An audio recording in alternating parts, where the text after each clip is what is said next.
E aí, galerinha, tudo joinha com vocês, beleza? Na aula de hoje nós vamos falar sobre radiciação.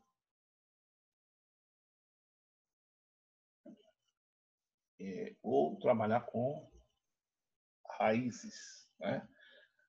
Raiz enésima, beleza? Vamos considerar. Deixa eu pegar aqui minha ferramentazinha e tal. Opa. Pronto. Vamos considerar um número real não negativo. Para que nós temos a raiz de algum número, ele precisa ser um número real não negativo, né? Senão não entra no conjunto dos números reais, raízes de índice par de números negativos. E um número natural. Então o índice da minha raiz vai ser natural, pelo menos por enquanto.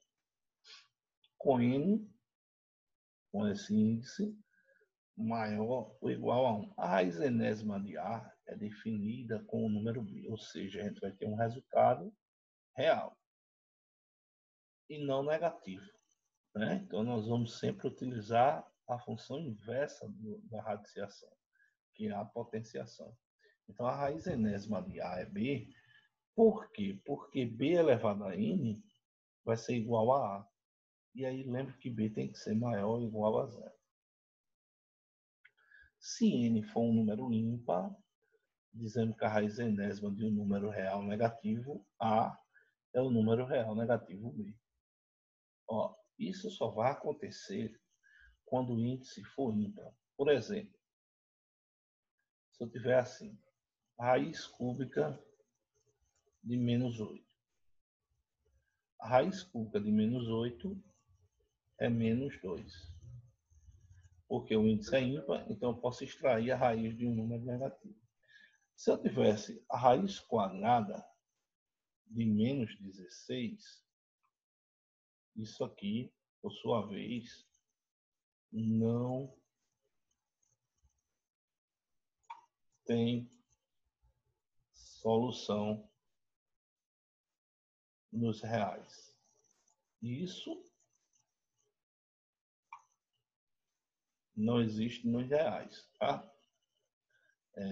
Em outro conjunto que vocês vão estudar no próximo ano, a gente tem como calcular sim essa raiz. Mas nos reais a gente vai dizer que não tem. Como a gente está estudando números reais, então a gente vai dizer que não existe um número real que satisfaça essa situação. Lembrando que olha a diferença. O índice aqui é 2, certo? O índice é par. E o índice daqui é 3, o índice é ímpar. Então, de ímpar eu tenho como calcular, de par eu não terei como calcular. Deixa eu limpar aqui, né, para melhorar para vocês. Pronto. As propriedades dos radicais com radicandos não negativos, tá certo? Se A e B são reais e não negativos, M inteiro, N e P naturais e não nulos, nós vamos ter a primeira propriedade. Aqui, ó. Se eu tenho um radicando com um produto, eu posso separar essas duas raízes. Professor, para que serve isso? Imagina se eu tivesse assim. Raiz cúbica de 8 vezes 5. Quer dizer, raiz cúbica de 40. Eu quero. Raiz cúbica de 40. Quanto é a raiz cúbica de 40? 8 vezes 5, 40. Não dá exato. Mas a gente pode simplificar isso aqui. A gente pode facilitar, ajudar isso aqui, né? Eu separo aqui 40, eu boto 8 vezes 5. Eu calculo a raiz cúbica de 8, que é 2. E conservo a outra raiz, porque a raiz cúbica de 5 não é um número exato. Existe, mas não é um número exato. Então eu posso deixar ele dessa forma. Então para isso serve essa primeira propriedade. Da mesma forma que eu posso fazer com a multiplicação, eu posso fazer também com a divisão, com a fração. Eu posso separar as raízes e resolver separadamente. Beleza? Pronto. Essa é a segunda propriedade. Então aqui é a primeira, aqui foi a segunda, que é o quociente, tá certo? E aqui a terceira, que é a potência, né? Quando eu tenho um radical na potência, basta eu pegar o expoente e jogar para dentro do índice. Apenas isso. Beleza? Pronto. Então, não tem muito o que fazer. Eu vou dar um exemplo aqui para a gente entender melhor. Se eu tivesse assim, raiz cúbica de 5 elevado a 2. Então, isso aqui seria igual a raiz cúbica de 5 ao quadrado, ou a raiz cúbica de 25. Então, veja que o expoente foi para dentro da raiz. No terceiro caso, no quarto caso, aliás, então na quarta propriedade, e aqui é a quinta propriedade, são propriedades inversas uma da outra. Tá? Na quarta propriedade, nós temos o seguinte: se eu tenho duas raízes consecutivas e eu quero representar ela de uma única forma, basta eu multiplicar os dois índices. Então, se eu tivesse assim, por exemplo, a raiz quinta da raiz quadrada de 3. Então, eu multiplico 5 vezes 2, já porque aqui é quadrado, então 5 vezes 2 dá 10. Eu ia ter a raiz décima de 3. Não. Então, bem simples, né? Na quinta propriedade, isso vai ajudar para a gente simplificar. Tá? Então, imagina se eu tenho aqui a raiz, vou botar assim, a raiz décima de 3 elevado a 8. Raiz décima de 3 elevado a 8. Como é que eu vou fazer isso aqui? Como é que eu vou simplificar isso ao máximo para facilitar meus cálculos, né? Como 10 e 8 são múltiplos de 2, eu posso dividir tudo por 2. Então, dividindo 10 por 2 dá 5, dividindo 4, estou dividindo isso aqui. Vou dividir por 2. E isso aqui também eu vou dividir por 2. Tá? Então, eu vou ter agora raiz quinta de 3 elevado a 4. Pronto, acabou. Então, eu posso ir e voltar. Todas essas propriedades é válido a ida e a volta. Eu posso ter situações assim, como a primeira propriedade, e ter que voltar para o que era antes no início, certo? Então, as propriedades são válidas indo e voltando. Simplificação de radicais. Pronto, acabei de falar sobre as simplificações. Essas propriedades, elas servem justamente para isso, para simplificar os radicais. Então, observe que aqui eu tenho 3 raiz cúbica, né, de 16. O que é que eu vou fazer aqui? Eu vou pegar esse 16 e vou escrever na forma de potência. Vai dar 2 a 4. Como eu posso separar dentro da raiz, né? Eu posso separar, lembre que 2 a quarta é 2 vezes 2 vezes 2 vezes 2. Como eu quero simplificar, eu vou pegar esses 3 aqui, ó, e escrever na forma de potência. Professor, por que eu só vai pegar esses 3? Porque o índice aqui é 3. E aí eu posso simplificar, eu posso tirar alguma coisa de dentro da raiz. Bom, tirando, né, e aplicando a primeira propriedade, mas a gente não precisa fazer isso separado, 2 a terceira vezes 2. Aí está aqui, ó. 2 a terceira vezes raiz cúbica de 2. Então, raiz cúbica de 2 a terceira, raiz cúbica de 2. É a mesma coisa de escrever aqui. Não muda nada, que é a primeira propriedade. Como o índice aqui é 1, eu não posso cancelar. Ele vai continuar com a raiz. Mas aqui o índice e o expoente são iguais. Então, se são iguais, eu posso excluí-lo. Esse 2 aqui, ó, vem logo aqui para frente. Não tem mais raiz. Entre esse 2 e a raiz tem um sinal de multiplicação.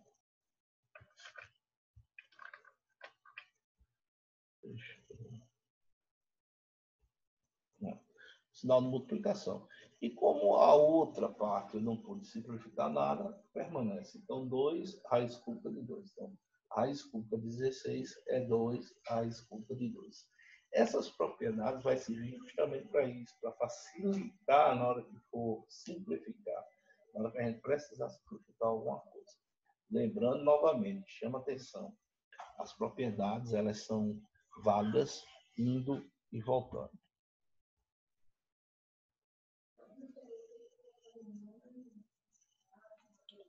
Vamos mais adiante. Deixa eu limpar aqui, tá? Pronto. Operações com radicais. Aí eu vou fazer algumas operações, multiplicação, adição, certo? Adição algébrica, né? E vocês vão ver que é muito simples. Agora, para que eu possa fazer a adição e subtração com radicais, eu preciso ter um radical comum. É o que a gente chama de fator comum. E se não tiver, aí nós temos que simplificar até encontrar, tá certo? Não necessariamente os três vão ter radicais comuns. Se tiver só em 2, professor, trabalha só os dois e o outro deixa lá, isolado. Então, como eu tenho aqui o radical raiz de 2 aparecendo nos três termos, observe que é 4 raiz de 2, 6 raiz de 2 e menos 3 raiz de 2, essas raízes, pessoal, funcionam como se fosse um x. Porque eu não vou calcular essa raiz de 2. Eu não vou perder muito tempo para fazer esse cálculo. Tá certo? É muito difícil o Enem cobrar alguma coisa desse tipo. Calcula a raiz de 2, muito raro. Geralmente, quando precisa da raiz de 2, ele já coloca o resultado lá. Então, vocês não se devem preocupar com isso. Então, veja que aqui, ó, se eu tivesse assim, ó, 4x mais 6x menos 3x, com certeza todo mundo ia dar o resultado direto. 7x. Pronto, acabou-se. Então, do mesmo jeito que você vai fazer aqui. Você vai botar o x em evidência, vai fazer as operações, 4 mais 6, 10, menos 3, 7, e repete a raiz de 2. Então, 7 raiz de 2, acabou-se. Lembrando que essa raiz de 2 funciona aqui como se fosse um x. Na letra B, a gente já não tem aquele fator comum logo de cara, mas a gente pode calcular, né? A gente pode chegar a uma conclusão aqui. Esse 12, raiz quadrada de 12, ele pode ser escrito assim, ó, raiz quadrada de 4 vezes 3. E 75 pode ser escrito raiz quadrada de 25 vezes 3. Aí, do jeito que a gente fez no exemplo anterior, no slide anterior, que nós simplificamos, observe que 4 ele pode sair de dentro da raiz, porque a raiz quadrada de 4 existe. Eu estou aplicando a primeira propriedade. Né? A raiz quadrada de 4 vezes a raiz quadrada de 3. Então, de forma direta, qual é a raiz quadrada de 4? 2. Então, o resultado da raiz quadrada de 4 está aqui. 2. Como 3 não tem raiz exata, eu repeti. Então, vai ficar 4 vezes a raiz quadrada de 12. Então, 4 vezes 2 é a raiz de 3. A raiz quadrada de 12, 2 vezes a raiz de 3. Vou até separar aqui. Ó. Então, certinho. Pronto. A raiz quadrada de 75, então estou dizendo 6 vezes a raiz quadrada de 75. Do mesmo jeito que eu fiz com a raiz de 12, vou fazer com a raiz aqui. 25 sai da raiz. Então, a raiz quadrada de 75 é 5 raiz de 3. Tá aqui. 5 raiz de 3. Como eles são agora, eles passam a ter fatores comuns, eu vou mostrar aqui, ó, raiz de 3, raiz de 3. Eu posso fazer primeira multiplicação, 4 vezes 2, 8, 6 vezes 5, 30, e depois fazer a soma diretamente. Então, 30 mais 8 38. Então, 38 o quê? 38 raiz de 3. Acabou essa questão. Pois embora. Vamos agora para a letra C. Na letra C, o que é que está acontecendo? Nós temos uma multiplicação. Os índices são iguais. Se os índices são iguais, beleza. Não tem problema nenhum. A gente pode aplicar a primeira propriedade. Se aqui fosse uma adição, eu não poderia somar. Porque 6 mais 4 dizer que era 10. Por quê? Porque os índices são diferentes. Os radicais são diferentes. Certo? Aqui eu somei 8 raiz de 3 com 30 raiz de 3, porque os radicais são semelhantes, tem o mesmo índice e tem o mesmo radicando. Aqui não. Mas na multiplicação eu posso fazer isso sem problema. O que é que eu vou fazer? Eu vou multiplicar 6 com 4, está aqui, e vou multiplicar raiz quinta de 3, raiz quinta de 2. Quando eu faço essa multiplicação raiz quinta de 3 com a raiz quinta de 2, eu entro lá na primeira propriedade. A primeira propriedade.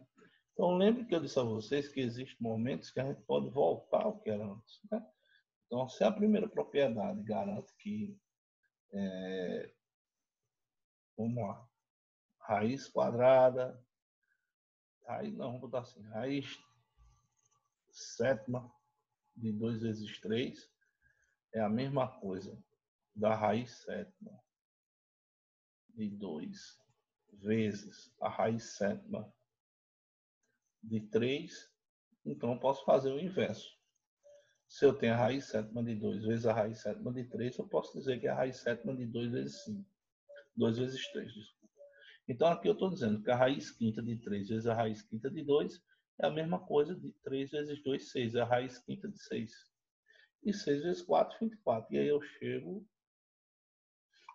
ao resultado final, o resultado que eu quero.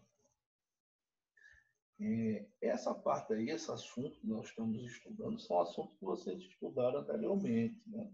Só que agora a gente vai entrar em outro nível, entrar em dificultar mais um pouquinho. E a gente vai ter que lembrar dessas propriedades. Do mesmo jeito na divisão, não vai fazer diferença nenhuma. A divisão vai ser a mesma coisa.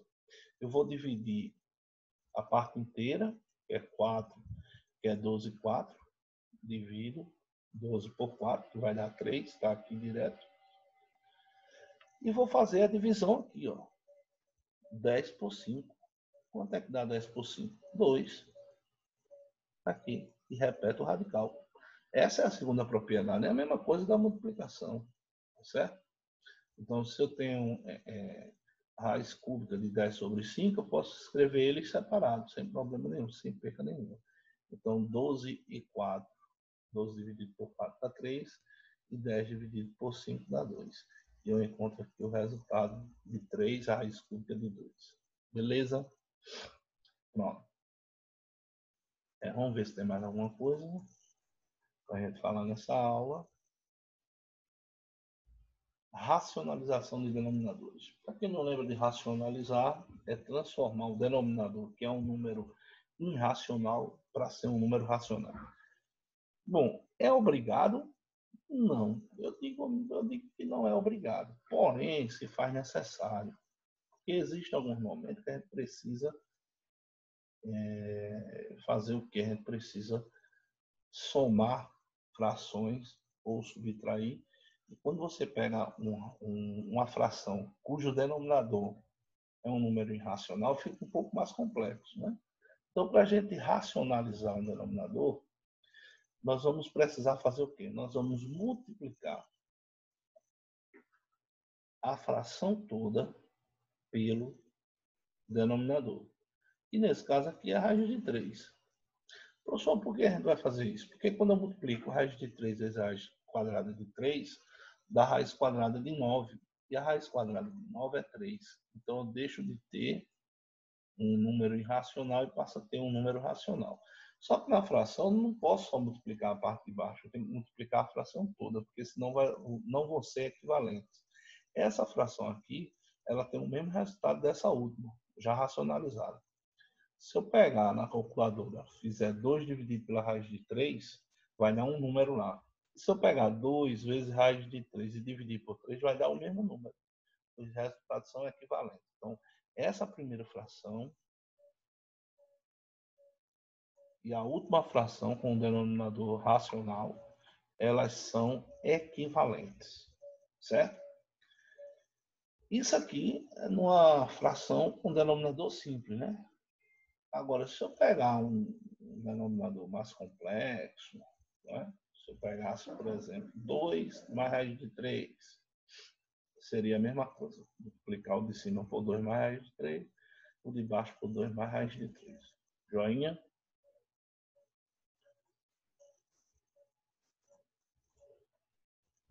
Deixa eu limpar aqui. Pronto. Potência de expoente racional. Quando é que ele está em forma de fração, né? Racional quer dizer na forma de uma fração, de uma divisão. É válido essa propriedade, porque vai ter casos que a gente vai ter um radical e a gente precisa escrever na forma de potência, e vai ter casos que a gente vai ter uma potência que precisa ser escrita na forma de radical. Certo? Então, isso aqui vai ser válido. Eu vou dar um exemplo aqui com um número para a gente ter uma ideia. Então, se eu tiver assim, raiz cúbica de 2 elevado a 5. Eu posso escrever isso aqui na forma de potência, né? Então, 2 elevado a 5 dividido por 3. Entendeu? O pessoal que faz umas brincadeiras e quem está no sol vai para a sombra, quem está na sombra vai para o sol, e vice-versa. Então, é válido a ida e é válido a volta, tá, galera? Então, essa potência aqui é quando o expoente for racional, ou seja, na forma de uma fração. Potência de expoente irracional. Nós estamos falando novamente de potência. O conceito de potência se estende à potência de base real, positiva e expoente irracional. Como o conjunto dos números reais é formado pela união dos números racionais, como os números irracionais ficam definidos as potências de expoente real. Então, as propriedades são as mesmas. Tudo que a gente já estudou até agora, a gente pode aplicar quando o expoente for irracional, certo? Pronto. Então, nossa aula de hoje vai ficando por aqui, tá certo? Espero que vocês tenham entendido. Qualquer dúvida, manda para mim. Beijão e até a próxima, se Deus quiser deixar e permitir.